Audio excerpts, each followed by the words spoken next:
our movie review of the week is The Gray Man, starring MCU royalty that we were just discussing, Chris Evans, along with Ryan Gosling and Anna de Armas, directed by the Russo brothers, Joel and Anthony. And this is a story of a secret hit squad operated by the CIA.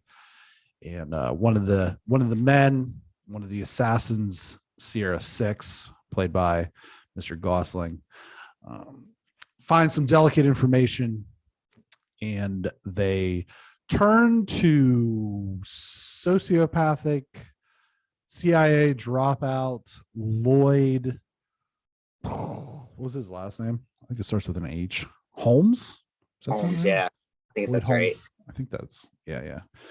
And all sorts of madness ensues.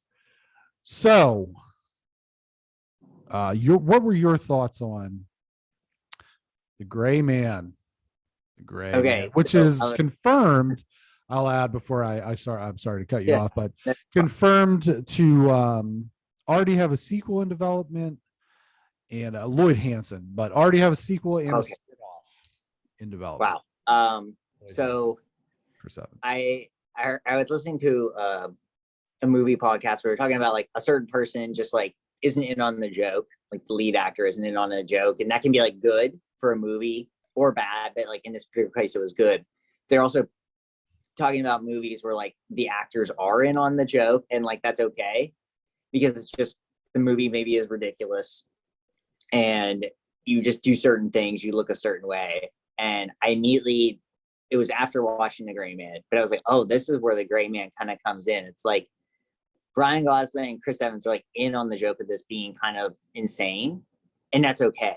Like you're almost like you got Chris Evans with the ridiculous mustache, and he's wearing like really tight clothes, just like super tight clothes, and it's just there's something that's like almost like a caricature about him.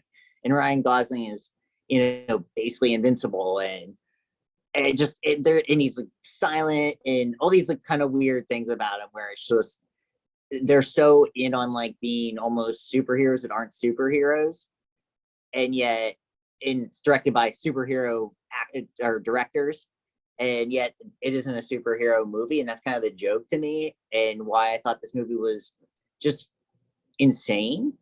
I don't like it was entertaining. Obviously, I wouldn't say it was good. It like a lot of stuff happened, and I'm not sure if I understood what was happening a lot of times. But it was a movie that just didn't stop either, and that was the funny thing to me. But I think for me, that was the best. And like I said, I listened to this podcast after watching this. I think that was the best way. It felt like all the characters were in on this joke of this movie to whatever degree it is. And they probably already knew it was like going to have a sequel before, while they were filming or whatever. And it's just like, well, we'll just have this movie, and like whatever happens, and I'll get a paycheck, and we'll move on. We'll look ridiculous, and that's fine, because this is kind of what this movie is. So I think it was ridiculous. It didn't stop. And like I said, I don't think it was good, but it was entertaining, definitely. Yeah. I think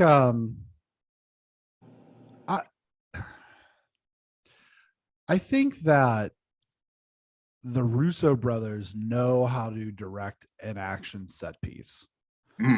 I don't think that they know how to do much outside of that, at least in the movie space, because I know that they did like Community and stuff like that. But was it entertaining? Sometimes it got to the point where some of it was just like too much. It was just like too much at times. And I really felt the scene, and we're just going to spoil the shit out of this. So, skip forward, I don't know, 10, 15 minutes to our next review, which is for the TV show The Bear. But the scene in which he was handcuffed to the bench was just like, it was too much. It was a bridge too far for me. And I think it was, like you said, Ryan Gosling's Sierra 6 was essentially invincible in like a way that I haven't seen in an action movie since Liam Neeson in Taken. Right. Like it was just bonkers how like he got the final fight scene, he got stabbed like 7 times. He's it's a lot of blood. It's a lot of blood. It cracked me up. Like I literally was laughing at that point. So like and I'm thinking, was he actually stabbed? Like that was like recounting, like, am I losing it? Yeah. Just quickly, I thought he was stabbed like 6 times, you know, like he said, and then but he's not reacting to it. And I was like, that's the whole thing where it's like, they're just in on this joke at this movie. Yeah. I've never read this book or anything, and maybe the book's it is a book. I'll tell you what where it lost me for good, as far as me thinking that it was at all salvageable as a decent piece of cinema and not just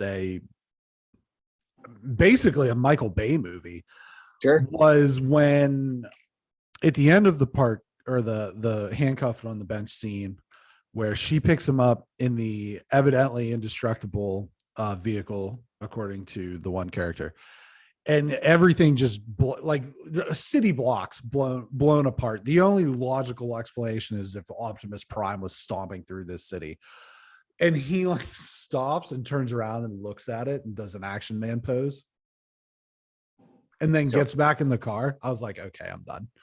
Right. Because I honestly thought that there was an opportunity for there to actually be a somewhat compelling story of, we're going to make a team of guys, almost like the Suicide Squad, right?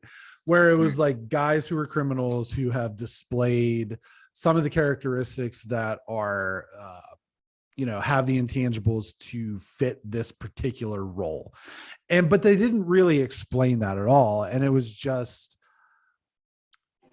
it was a Michael Bay movie. This was like a bad Bourne movie. That's what this reminded me of. It was like a bad Bourne movie, and Bourne movies are just bad Mission Impossible movies.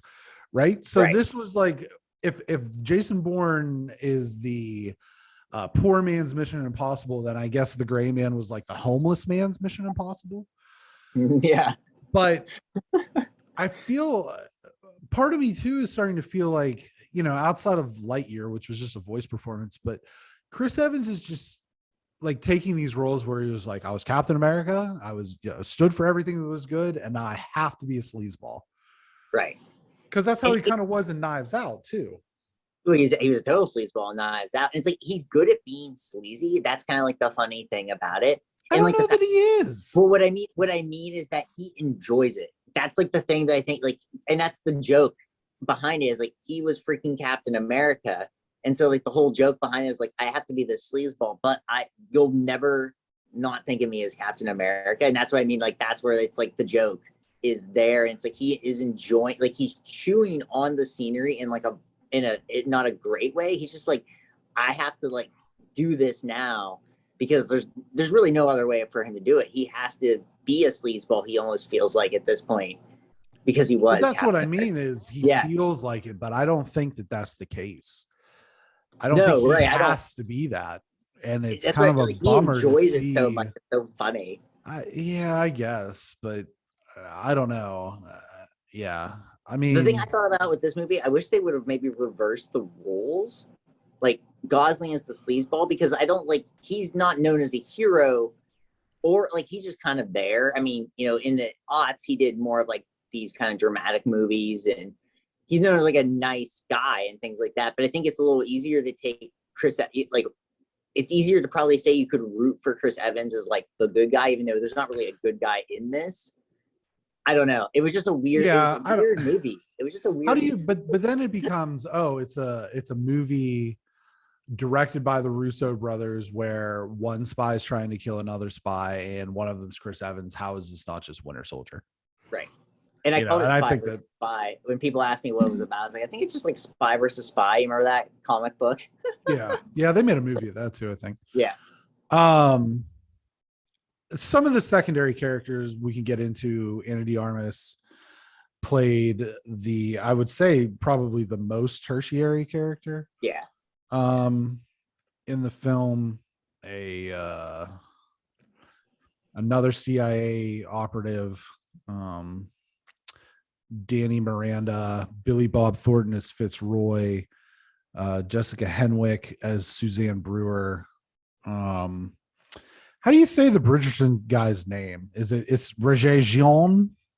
I think it's Roger Jean, yeah. Roger Jean. Yeah. It's REG and then E with a accent mark and then Jean Page. So Regent Page. That's probably it. I don't really know. Yeah, he was CIA, whatever, Carmichael. And that was the thing, is like I felt like the story even kind of followed along with like the Bourne, we got to get rid of this guy, right, sort of thing. But Billy Bob was fine. I felt like the acting from a lot of those other characters was just like comically over the top.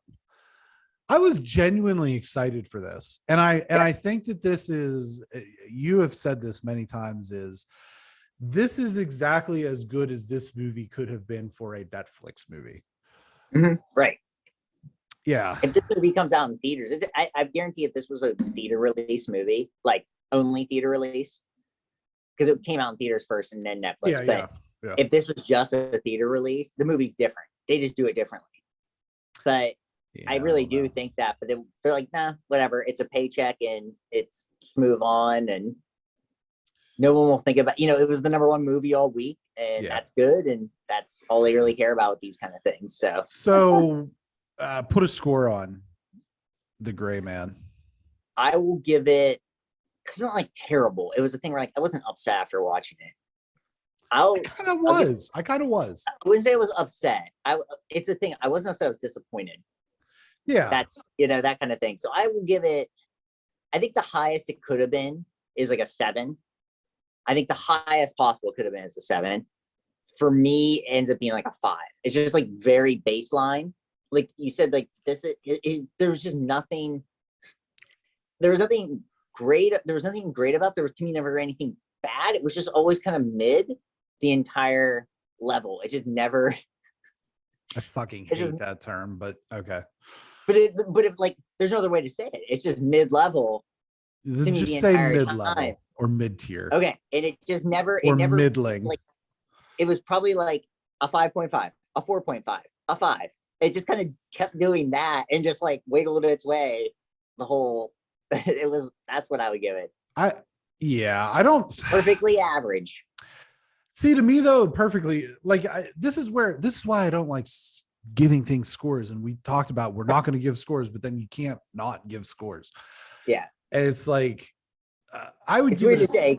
It's not a 5 out of 10 on a test. Right. It's a C for me, I guess, is another way you could look at it. Yeah. Yeah. If you want to do it like way. I would give it like a 6. Okay. Like a 6. Like you said, the best this movie was probably going to be was like a 7. But the secondary characters and like you said, the movie never let up, and it was just, at times it was just like, listen, I know what this is, but how about a little bit of plot? Just a little bit. Yeah, right. Just a little bit. You are kind of thrown in, and you said this, you're kind of thrown in like expecting to know what this is about. Like, you guys know, right? Like, I've never heard of this. Hey, you know what? Here's this guy. He's a spy. Let me tell you this story. He's a spy. He was a criminal, but now he's a spy. We're going to hint around at that, but we're not going to exactly tell you what it's going to be.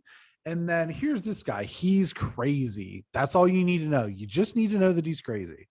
Okay. And the crazy guy is going to go after this guy. You're not 100% sure why, but this is what it is. Just trust us. It's going to be fine. And like, I'm telling you, man, it was like 3 unnecessarily large explosions away from being just a piece of shit Michael Bay movie. Yeah, it really was. And it's like, I just don't like the Michael Bay movies. So it's just, they're terrible because it's right. And I know people are like entertained. I don't even get entertained by those movies, to be honest. Like, it's just, I want them to end. And, I like the first I like the first Transformers movie. That feels like a million years ago. The first one, because it was. But it was funny, like that. Just I forgot like that. I actually enjoyed that too.